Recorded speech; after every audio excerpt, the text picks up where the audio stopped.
Yo, bienvenue dans mon premier épisode de ma préparation pour battre Goggins. Si tu connais pas Goggins, en deux mots, c'est un ancien membre des SEALs et d'autres unités élites de l'armée américaine. Il a reçu de très nombreuses décorations militaires et a réalisé les épreuves physiques considérées comme les plus difficiles du monde. En 2013, il a réalisé le record du monde du nombre de tractions en 24 heures, 4030 tractions. Il est connu comme The Hardest Man Alive. Je compte battre ce record et dépasser ces 4030 tractions en la moitié du temps, c'est-à-dire 12 heures. Il est 6 heures du matin, je commence aujourd'hui ma préparation avec le premier entraînement et je me laisse 50 jours de prépa avant d'attaquer ce record le 23 août. Peut-être je suis complètement à côté de la plaque, réponse dans 50 jours. Comme l'année dernière, je dédie ce challenge aux enfants qui combattent un cancer et à leur famille. Si tu souhaites faire un don pour la recherche médicale contre le cancer de l'enfant à l'association Imagine for Margot, tu trouveras le lien dans ma bio Instagram et dans ma description YouTube. Maintenant, c'est l'heure d'y aller. Petit état des lieux de la shape, j'ai jamais trop fait ça, mais c'est l'occasion de voir l'effet que cette préparation va avoir sur le corps. Évidemment, moi, ma priorité, c'est pas l'esthétique, c'est la performance et la santé. Malgré tout, 50 jours de traction à haut volume, ça pourrait avoir quelques effets sur le physique. On verra ce que ça donne. Voici l'état actuel. Du coup, 50 jours avant le défi. Hop, le flex des bibis. Et au niveau du dos, ça donne ça actuellement. Premier entraînement de la préparation Bat Goggins. On va commencer en reprenant doucement parce que je sors des championnats du monde d'Aerox. Ça fait un moment que je n'ai pas fait de séance street workout. Donc je vais commencer avec 30 minutes de traction. L'idée, ça va être d'essayer d'en faire 300, 10 par minute. On va voir ce que ça donne. Le but, c'est pas de se brûler tout de suite. Et ensuite, 4 séries de dips avec 2 minutes de récup entre à peu près 45 dips par série et on finira par un superset 4 fois traction, supination, pompe et gainage ventral, donc planche, à peu près 5 minutes pour faire la boucle ou 4 minutes plutôt pour faire la boucle et environ 25 tractions supination, 50 pompes et 1 minute de planche. Ok, niveau contexte, petit état des lieux, les championnats du monde Aerox viennent de se terminer. Avec mon partenaire, on a décroché le titre de vice-champion du monde. Maintenant, c'est la off-saison. Du coup, c'est l'occasion de renouveler sa pratique, de faire des choses que l'on ne fait pas pendant la saison. Moi, j'ai été, pour la première fois depuis que j'ai commencé le sport il y a 9 ans, j'ai fait une saison qui était très spécifique, très axée à Aerox. Je m'étais gardé des petits à côté, j'ai quand même fait un petit peu de street workout et d'autres activités. Mais l'essentiel de ma pratique était dirigé vers Aerox. C'est nouveau pour moi. J'ai l'habitude de faire souvent plein de choses à la fois, de m'attaquer à plein de disciplines différentes. Mais si on veut performer, des fois il faut plus se concentrer, plus diriger sa pratique dans un seul sens. C'est ce que j'ai fait cette année. Et cet été, cette off-saison, c'est l'occasion de me réconcilier avec ce que je fais pas justement durant ma saison, mais ce que j'aime bien. Comme les challenges un peu fous, un peu débridés. Celui-ci, essayer de battre le record de Goggins. Ça permet de reprendre une certaine fraîcheur, pas seulement physique mais aussi mentale. Et je pense que c'est super important au niveau de la longévité pour réussir à chaque saison à se remettre de nouveau à 100% dans sa pratique. Et ouais, avoir toute la disponibilité mentale et physique possible. L'objectif de la saison prochaine, ça sera d'intégrer les 15 meilleurs doubles au monde avec mon partenaire Alan. Il y a des courses qualificatives pour réussir à intégrer ces 15 meilleurs doubles. Là, cet été, l'objectif, c'est de battre ce record de Goggins du nombre de tractions. Moi, je veux le faire en 12 heures. Un des challenges, parmi les difficultés de ce challenge, il y a l'état des mains. Parce que passer des heures sur la barre, ça finit par généralement arracher la peau. Et du coup, au niveau de... Il y a toute une gestion à la fin, il y a toute une gestion à réaliser du soin des mains et la gestion de la douleur qui sera associée à la dégradation en fait de la peau. Parmi les autres challenges, il y a arriver suffisamment entraîné parce qu'un énorme volume de traction peut engendrer des tendinites ou pire, des ruptures de tendons du biceps, des rhabdomyolyses qui sont en fait une insuffisance rénale. En plus de ce challenge personnel que je me suis fixé pour le 23 août, je vais mettre en place aussi un challenge collectif du 23 juillet au 23 août où là le but c'est de cumuler ensemble le plus grand nombre de kilomètres en courant. Il y a un groupe Strava associé. Je vais bientôt en parler et mettre à disposition le lien pour ceux qui veulent rejoindre le groupe. L'année dernière, du 15 juillet au 15 septembre, donc c'était sur 2 mois, on avait fait plus de 1,2 million de kilomètres ensemble. On était quasiment 10 000. Cette année, j'aimerais bien qu'en un mois, du coup, on dépasse les 500 000 kilomètres. On va voir ce qu'on arrive à faire. De nouveau, je le fais aussi pour cette cause caritative qui me tient à cœur. Ma nièce a été touchée d'une leucémie l'année dernière. On était allé la voir à l'hôpital pendant les soins et ouais, on a été au contact de plusieurs enfants qui se battaient contre le cancer et de leur famille. À ma toute petite échelle, j'aimerais pouvoir contribuer à les aider et à pouvoir faire avancer la recherche médicale contre le cancer de l'enfant. Boisson d'effort, j'ai mis de la maltodextrine, des BCAA et j'ajoute les électrolytes. Alors là, à 6 h du matin, il ne fait pas ultra chaud, on sue moins, mais c'est quand même important pour bien s'hydrater au cours de l'effort. Toujours NutriPure, vous avez moins 10% avec le code TomTom sur toute la boutique. Hop. Moi, c'est mes petits essentiels que j'ai pour toutes mes séances. Les 30 minutes commencent maintenant. Ok. 30 minutes de traction. 10 tractions par minute. On va voir si on les tient bien. Pour me préparer pour ce record de traction en 12 heures, je vais faire quelques entraînements simulation entre guillemets, donc je vais sûrement faire une séance de 6 heures de traction. Je ne l'ai pas encore fixé, mais il faudra que je planifie ça. Maintenant, je suis clairement incapable de faire 6 heures d'affilée de traction, mais le but c'est qu'avec cette préparation, je puisse le faire avant ma tentative des 12 heures. Et je vais également faire mon ultra hybride numéro 2.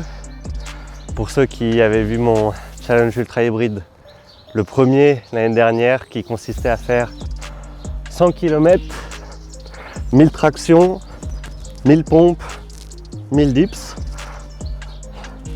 J'avais fait ça en 14 heures à peu près, pas très loin d'ici, au bord du lac Léman. Ça consistait en 50 boucles de 2 km, 20 tractions, 20 pompes, 20 dips. Et là, l'ultra hybride numéro 2 va être un petit peu plus court et sera un peu différent. J'ai des amis qui ont organisé une Last Man Standing, pour ceux qui connaissent. C'est des formats Barclay où en fait tu as une boucle de 6 km, 6 km 6 environ à réaliser toutes les heures. Le départ est lancé à chaque heure. La vague de participants fait la boucle jusqu'à ce qu'il n'en reste plus qu'un. Moi, je vais me greffer à cette course qu'ils organisent. Mais étant donné que je prépare des tractions, je vais changer un petit peu les règles pour moi. Je vais réaliser une boucle de tant de kilomètres. Pas beaucoup. Un tiers de la boucle, ça va être de la course à pied. Et les 2 autres tiers, ça va être des tractions. Et je vais me lancer sur 10 boucles comme ça, où j'aurai 1 heure à chaque fois pour réaliser un tiers sera de la course à pied, 20 minutes de course à pied en gros et 40 minutes de traction.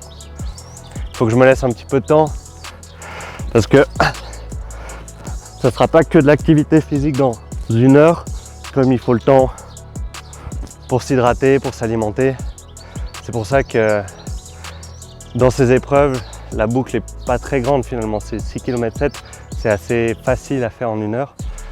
Moi je vais peut-être corser un petit peu en faisant une boucle qui est réalisable en 1 heure, mais faut pas non plus chômer quoi. Et ça sera le 9 août. J'annoncerai le format bientôt du deuxième ultra hybride. Évidemment, tous ceux qui souhaiteraient venir encourager, soutenir ou même participer. Alors pour participer, comme il y aura un ravitaillement qui est organisé par les copains, il faudra juste s'inscrire quand même à la course. Mais vous êtes dans tous les cas tous les bienvenus, que ça soit pour courir, pour venir faire coucou ou voir un peu l'événement.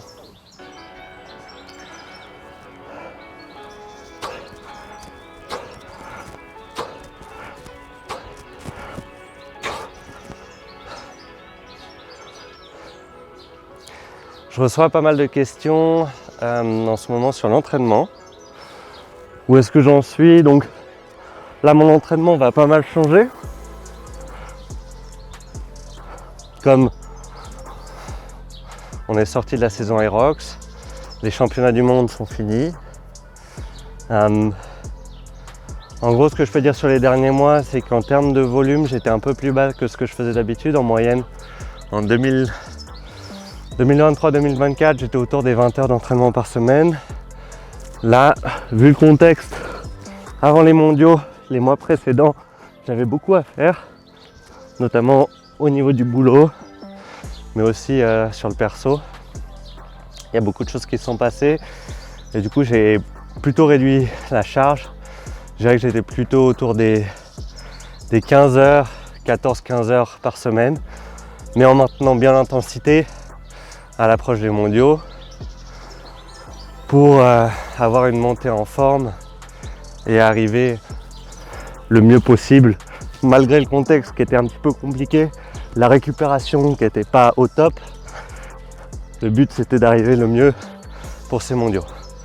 Là, j'ai 2 semaines après les mondiaux où je reprends d'autres activités physiques. Mon volume reste, je le diminue beaucoup par rapport à ce que je faisais. Le but c'est de se régénérer. Je continue quand même le sport et l'activité physique parce que j'aime ça, ça me fait du bien. Mais je veille quand même à avoir une diminution de la charge d'entraînement qui va remonter au cours de cette préparation pour la tentative du record afin d'arriver prêt pour ces 12 heures de traction.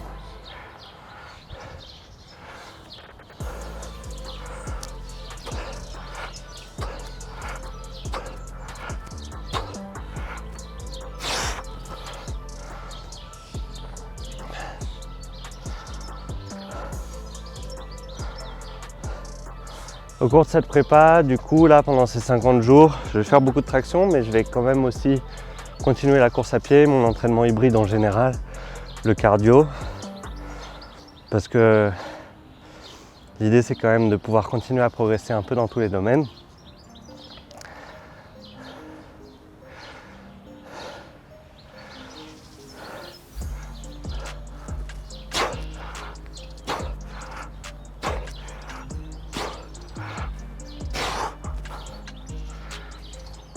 Parmi les questions que je reçois, en plus de l'entraînement, on me pose pas mal de questions sur l'alimentation. Comment je mange, qu'est-ce que je mange. Essentiellement, les règles sont assez simples. Je mange sainement toute l'année. C'est pas une difficulté pour moi. J'ai été élevé comme ça. Mes parents nous cuisinaient pas mal de légumes. J'ai l'habitude de manger des fruits, des aliments riches en vitamines, en minéraux, des aliments peu transformés, en fait quasiment pas transformés. Donc une nourriture assez peu industrielle dans le sens où beaucoup d'aliments bruts et beaucoup d'aliments cuisinés à la maison. Je mange beaucoup. Alors je mangeais un peu moins ces derniers temps, étant donné que j'avais réduit ma charge d'entraînement, mais je pense que l'appétit va revenir au fur et à mesure de la préparation. Et dans mon assiette, j'ai en gros la moitié de l'assiette qui est des glucides, à indice glycémique bas ou modéré, et un quart qui sont des légumes, un quart des protéines. Selon la période, des fois c'est plus un tiers, un tiers, un tiers.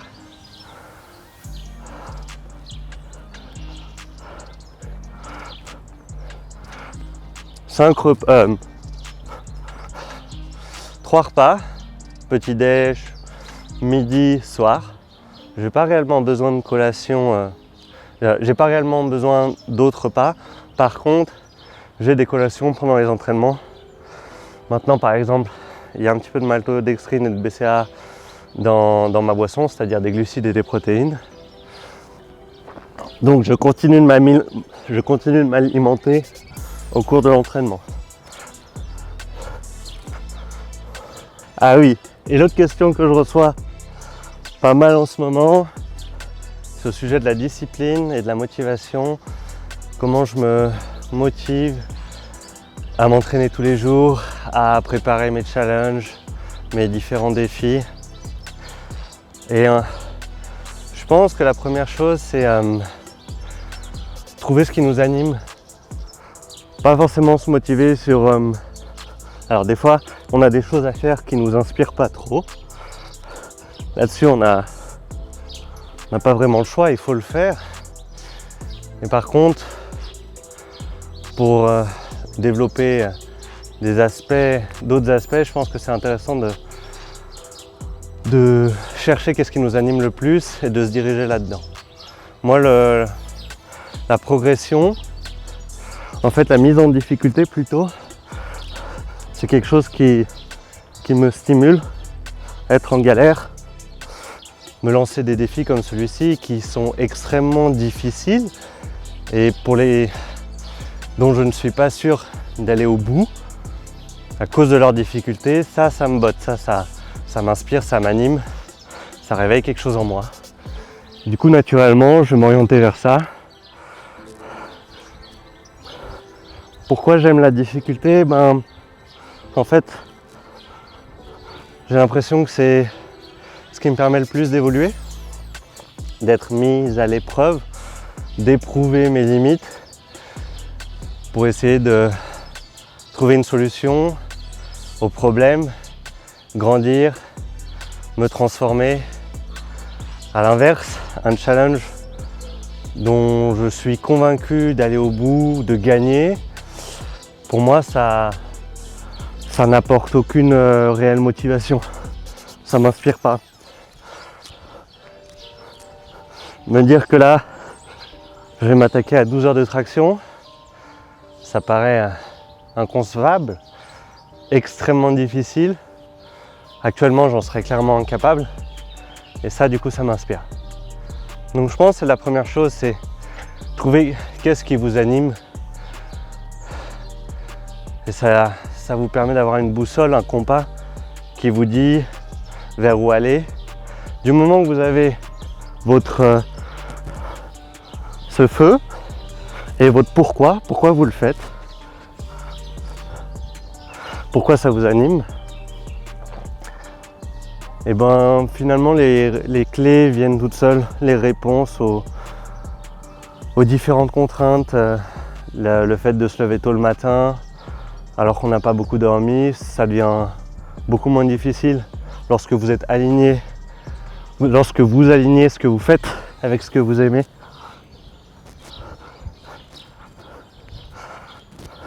L'autre chose, c'est que la pratique, la routine diminue le coût mental. Si vous faites ça tous les jours, la contrainte est moins forte. En fait, ça devient un mécanisme. Donc on n'a pas besoin de se poser toutes les questions de comment faire. On sait comment le faire, on le fait tous les jours. on n'a pas besoin de réfléchir. Et ça permet de pas... Ça permet de... En fait, je dirais que c'est la solution pour tenir, sachant que l'entraînement, pour progresser dans le sport et dans la majorité des activités, ce qui compte, la première chose, c'est la régularité. Le fait de continuer à pratiquer très régulièrement. Moi, ça va être tous les jours, mais ça pourrait être une fois tous les 3 jours, une fois tous les 2 jours. Peu importe, ce qui compte, c'est d'être régulier.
Ok, 300 tractions en 30 minutes, c'est bon, c'est pas facile, ça montre bien que le challenge est de taille, on s'attaque à quelque chose de gros. Maintenant les dips et le superset, traction, supination, pompe et gainage. On y va!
Ok, premier entraînement et premier épisode de la série Battre Goggins terminé. En termes de traction pronation, c'était 30 minutes, 300 tractions, agrémenté ensuite de quelques dips, traction supination, pompe, gainage. Bon, en gros, j'ai fait moins de 10% de ce que je devrais faire pendant les 12 heures. Clairement, je m'embarque dans un challenge qui est difficile et compliqué. Je suis pas sûr d'y arriver. Après, c'est aussi pour ça que je me lance dedans, parce que c'est ce qui m'anime, de savoir que ça va être extrêmement difficile, que je vais galérer, que j'aurai sûrement pas mal à apprendre au cours du challenge sur la gestion de l'allure au niveau des tractions, trouver le bon rythme, la gestion de la douleur. Du coup, c'est une belle petite aventure pour ces 50 jours à venir. Hâte de progresser, de voir l'évolution, en espérant qu'il y en a une, pour arriver le plus près, le 23 août, m'attaquer à ces 12 heures de traction. Prenez soin de vous, bon entraînement, à bientôt.